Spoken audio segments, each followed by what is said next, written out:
Columbus உண்மையிலேயே அமெரிக்காவை கண்டுபிடித்தாரா? நமக்கு எல்லாருக்கும் பள்ளியில் சொன்ன ஒரு விஷயம், அது முழு உண்மை கிடையாது. நமக்கு சொல்லப்பட்ட கதை 1492 கொலம்பஸ் கப்பலில் வந்தார், அமெரிக்காவை கண்டுபிடித்தார். இப்படித்தான் நமக்கு சொல்லிக் கொடுத்தாங்க. ஆனா இந்த கதை முழுமை அல்ல. கொலம்பஸ் வருவதற்கு முன்னாடியே அமெரிக்காவில் மக்கள் வாழ்ந்துட்டு இருந்தாங்க. கிராமங்கள், நகரங்கள், விவசாயம், கலாச்சாரம் எல்லாமே இருந்தது. ஏற்கனவே மக்கள் இருக்கிற இடத்தை நீங்க எப்படி கண்டுபிடிச்சீங்கன்னு சொல்ல முடியும்? இன்னொரு ஷாக்கிங் ஃபேக்ட் தெரியுமா?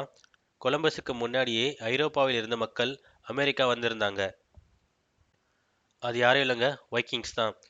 லீஃப் எரிக்சன் என்ற வைக்கிங் கனடா பகுதிக்கு கொலம்பஸ்க்கு 500 ஆண்டுகளுக்கு முன்னாடியே வந்திருந்தார். அப்போ கொலம்பஸ் ஏன் ஃபேமஸ் ஆனாரு? ஏன்னா அவர் வந்ததுக்கு பிறகு ஐரோப்பாவும் அமெரிக்காவும் நிரந்தரமாக கனெக்ட் ஆனது. ஆனா அந்த கனெக்ஷனுக்கு ஒரு டார்க் சைடும் இருந்துச்சு. நோய்கள், போர்கள், குடியேற்றம், லட்சக்கணக்கான மக்கள் பாதிக்கப்பட்டாங்க. அதனால உண்மை என்னன்னா, கொலம்பஸ் அமெரிக்காவை கண்டுபிடிக்கவே இல்லை, அவர் அதை நிரந்தரமாக மாற்றினார். வரலாறு மீண்டும் எழுதப்பட வேண்டுமா?